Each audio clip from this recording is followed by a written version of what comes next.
Good morning. Welcome to this lecture on complex variables. The last topic we were considering was inverse Laplace transform, and inverse Laplace transform also requires contour integration. So we were doing an example. We had presented the theory, and the example was f of s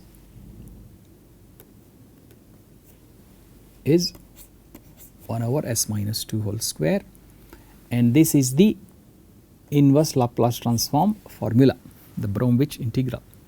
Okay, and in order to do that, we are supposed to go in this vertical segment, and we closed the region using a circular arc with infinite radius. Okay, and we were now looking at this function on this side of the plane, and we had spoken about analytic continuation, how it is possible. So it is the same function that is well behaved and analytic over here that exists over here also, except at its singularities. Okay, except where it is singular, it is the same function. Okay, so now let us see how this contour integration is done. F of t now, f of t is equal to 1 over twice pi I integral, okay, again counterclockwise, e to the power st ds over s minus 2 whole squared, which is equal to 1 over twice pi I,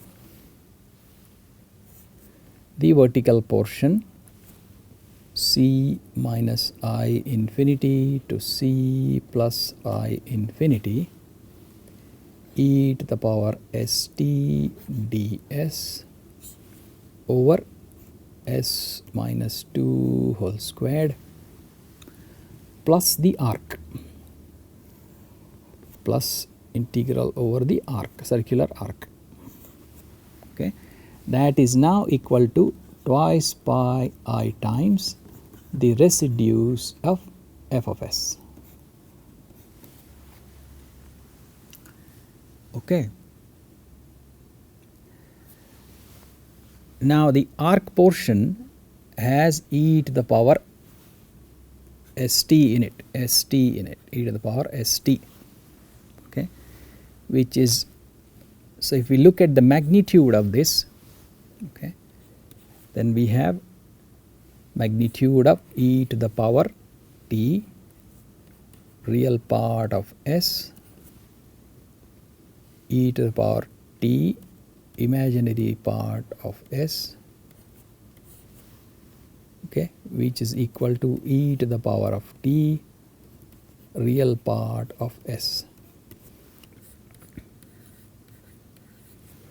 T is positive, okay, t is positive, and the real part of s is strictly less than c. Okay, so now if we look at the contour, we have these singularities, we have the arc over which we are going, c minus I infinity, c plus I infinity, and we close it with a CR.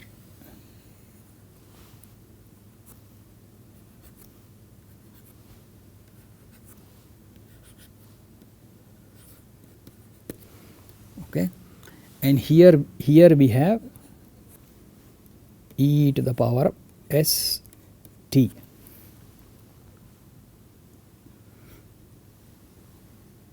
Okay, thus for a fixed value,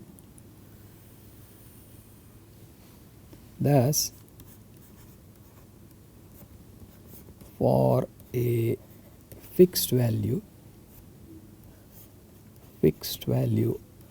of t,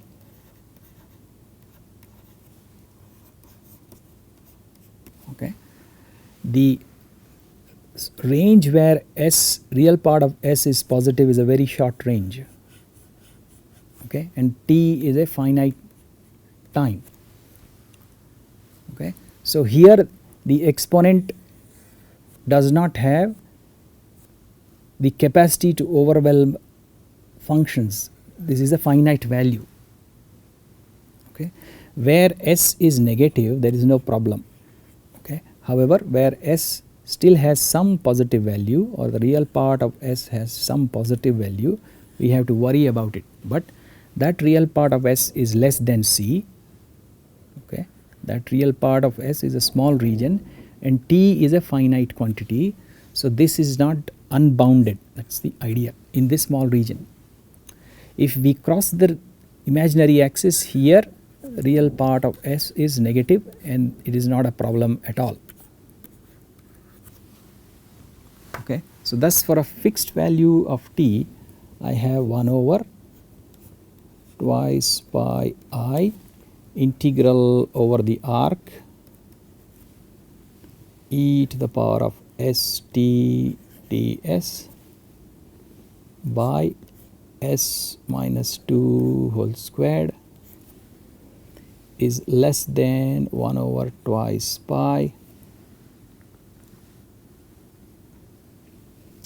integral over CR the magnitude of e to the power of st ds over s minus 2 whole squared, okay, is equal to 1 over twice pi integral over CR, okay, e to the power real part of s t r, okay, because s is equal to r e to the power of I theta, and ds is equal to r I e to the power of I theta d theta. Okay. By s minus 2 whole squared over in r which is going to infinity is dominantly r square. Okay. And as I said, for most of the region real part of s is negative. Here real part of s is bounded for a finite time. Okay. So this is not a very large number. So the denominator r will overwhelm it. Okay. So this now goes to 0. This now goes to 0 as r tends to infinity. Limit r tending to infinity. So the integral over this arc is 0.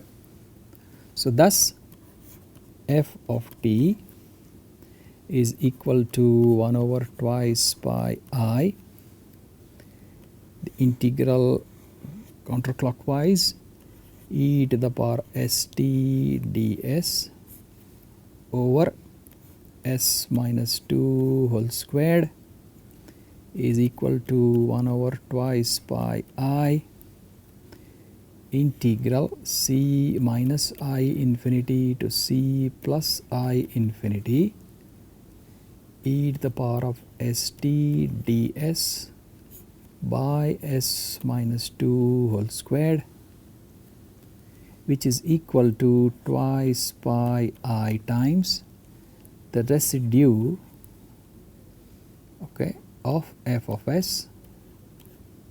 Okay. Now here there is a slight tricky part.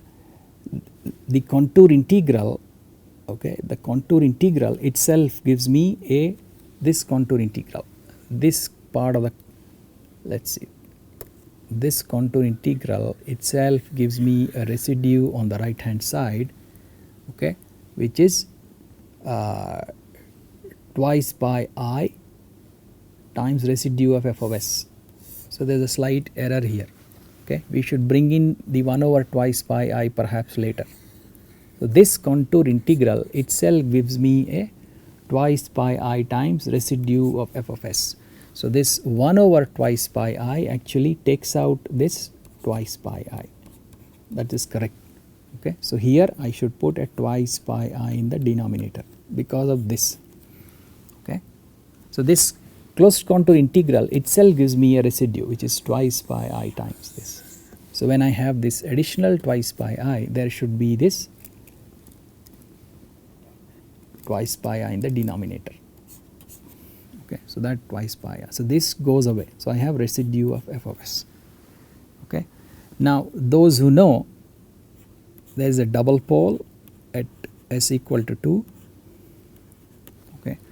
So, the residue is d by ds of e to the power st evaluated at s equal to 2. Okay. That gives me t times e to the power st, okay, at s equal to 2. I have to use the rule for residues when there is a double pole.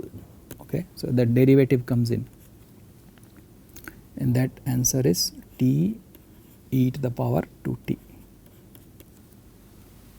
Okay. So, that is the inverse Laplace transform.